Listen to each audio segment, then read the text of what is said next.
आज की इस वीडियो में बात करेंगे शाहीन शाह अफरीदी के बारे में। शाहीन शाह अफरीदी के बारे में बहुत सारी खबरें आ रही हैं कि उनको टीम से 1 साल के लिए बैन किया जा रहा है, और ये खबरें सच्ची हैं या झूठी हैं, इसी के बारे में हम डिस्कशन करेंगे। एक जो खबर आ रही है वो इसके मुताबिक ये सामने आ रहा है कि गैरी क्रस्टन उन्होंने शाहीन की मिसबिहेविंग की वजह से शाहीन को 1 साल के लिए बैन कर दिया, लेकिन इसमें कितनी सदाकत है इसी पे हम डिस्कशन करेंगे।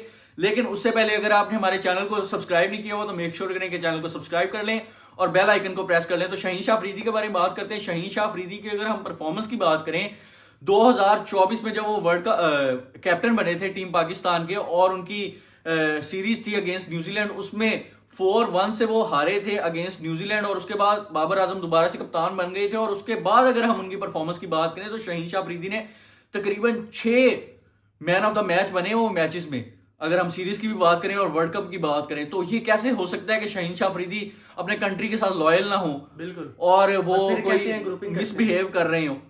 लेकिन इसमें हो भी सकता है कि शाहीन शाह अफरीदी को कोई किसी के साथ कोई इख्तलाफ हो जैसे बाबर आजम के, हो भी सकता है जैसा उनके साथ बिहेव किया गया है टीम पाकिस्तान की तरफ से। और बाबर आजम ने जैसा उनके साथ बिहेव किया कि जैसे उनकी कप्तानी उनसे छीन ली है एक तरह से, तो हो भी सकता है कि वो एक मिसबिहेव किया हो उन्होंने।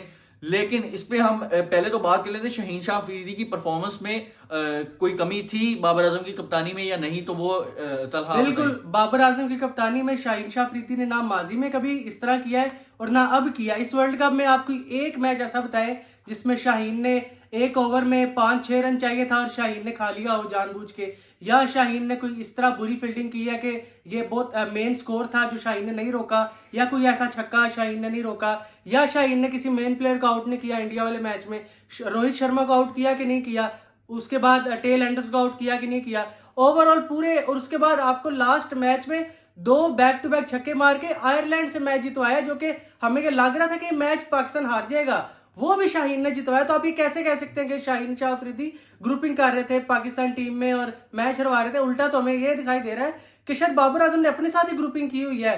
इतनी पैथेटिक इन्होंने परफॉर्मेंस दी पूरे वर्ल्ड कप में, पिछले वर्ल्ड कप में भी देते रहे बुरी परफॉर्मेंस, इसमें भी इन्होंने बुरी परफॉर्मेंस दी है। और अब ये रोना धोना कर रहे हैं कि जी मेरे साथ कुछ प्लेयर्स थे जो मेरा कहना नहीं मान रहे थे, जो मेरे साथ ये नहीं कर रहे थे। और भाई 120 का टारगेट जब मिला आपको, तो क्या शाहीन शाह अफरीदी ने आपके 11 बल्लेबाजों के बल्ले छुपा लिए थे? मुझे ये बात बताएं। बाबर आजम को बैटिंग नहीं करने दी उसने कहा था बाबर आजम को कि वही पुरानी शॉटें मार के बुमराह से आउट हो, ऐसे किया था। उसने कहा था रिजवान को कि जब उनका मेन बॉलर आए तब उसको शॉट मारे, ना कि जब उनके दूसरे बॉलर्स लगे हुए हैं उनको आप टिप टिप करवा रहे थे। और आपका तो मेन जो आपका दोस्त है रिजवान, असल तो हमें लग रहा है वो धोखा दे रहा था आपको।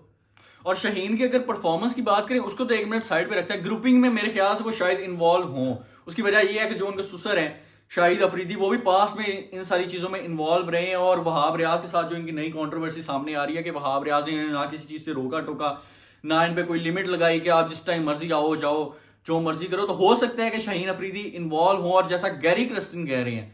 लेकिन इसमें भी कोई शक वाली बात नहीं है कि गैरी क्रस्टन भी अब बाबर के रंग में रंग गए हो, जैसा कि बाबर आजम की जितनी फैन फॉलोइंग है और गैरी क्रस्टन को शायद कोई उन्होंने भी ऑफर करा दी हो, तो हो सकता है कि गैरी क्रस्टन भी उनके साथ मिल गए हो। और अजहर महमूद तो पहले ही उनके एक तरह से फैन है।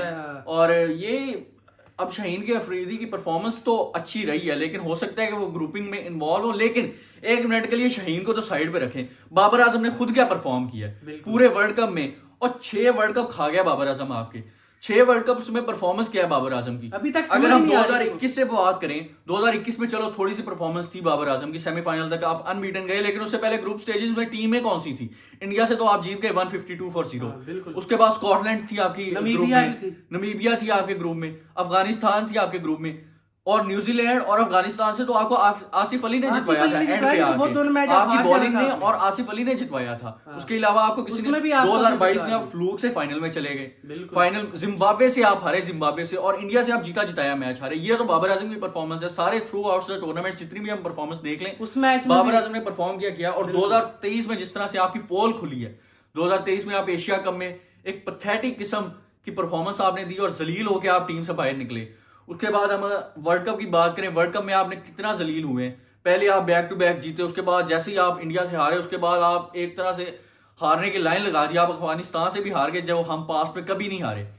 ऑस्ट्रेलिया से आप जीता जिताया मैच हार गए। आपने अपने फील्डर्स ऐसे पैथेटिक आप फील्डर लेके गए हुए थे कि उसामा मीर ने आपके हाथों में कैच छोड़ दिया। डेविड वार्नर का अगर वो कैच पकड़ लेते तो हम शायद मैच जीत जाते, हम शायद 250 के अंडर उनको आउट कर देते ऑस्ट्रेलिया। और आपने फखर जमान को मैच टूर्नामेंट में, पूरे टूर्नामेंट में बाहर रखा और पर्ची इमामुल हक के खिलाया पूरे टूर्नामेंट में। और इस बात पे तो मुझे इतना को इन पे गुस्सा चढ़ा ना, जब इन्होंने इंडिया वाले मैच में फखर को बाहर बिठा के इमाम और अब्दुल्ला को इन्होंने ओपनिंग करवा दी, आने वाले मैचों में भी। और फखर ने फिर क्या किया, न्यूजीलैंड 450 का टारगेट दे दिया।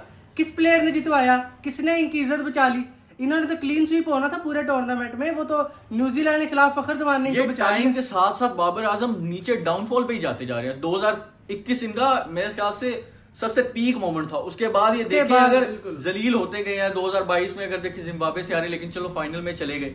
उसके बाद 2023 में पोल खुली और 2024 में तो इन्होंने हद ही खत्म कर दी कि जब यूएसए से आप हार गए और उसके बाद इंडिया से जिस तरह से आप हारे हैं, 120 नहीं आपसे चेज हुआ। उसके बाद आप ग्रुप स्टेज से बाहर हो गए, सुपर 8 में ही आपने क्वालिफाई नहीं किया और 2026 के लिए आपको क्वालिफायर खेलने पड़ेंगे। कितनी शर्म की बात है आपके लिए। और अब 2025 में भी ये सामने आ रहा है कि बाबर आजम कप्तान हो गए। और मैं एक बात बता दूं, ये एक तरह से ग्राफ ही आ रहा है इस तरह के। बाबर आजम की पीक थी 2021 और उसके बाद एक डाउनफॉल हुआ है और 2025 की तरह नीचे आ रही है। 2025 में इससे भी बुरा हाल होगा जब आप अपने होम कंट्री में खेलेंगे और आप सबसे हारेंगे।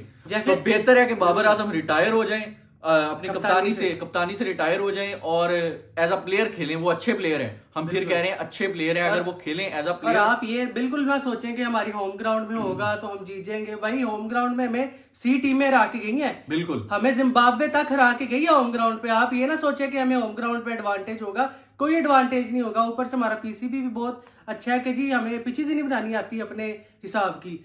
तो बिल्कुल ये बाबर आजम को एक तो अपने आप को देखना पड़ेगा, ये नहीं कि अपनी पीआर एजेंसी चलवा के तो आप दूसरे प्लेयर्स को क्रिटिसाइज करवाएं। इफ्तिखार अहमद को तो हम खुद भी चाहते हैं बाहर हो, लेकिन आपने 3-4 प्लेयर्स के नाम दे दिए पीसीबी को कि ये मेरे साथ ठीक नहीं थे, इसलिए मैं सारा कुछ बता देता हूँ कि ये बाबर आजम की एक चाल है अब कि दोबारा वो 2025 में किस तरह से कप्तान बन सकते। और इनके उस्ताद कहना तो नहीं चाहिए यहाँ पे, लेकिन इनके उस्ताद बिल्कुल इनके वालिद मोहतरम है, इनके उस्ताद हैं बिल्कुल वो। और एक तरह से हेड कोच भी मैं कहूंगा पाकिस्तान टीम के वो हैं।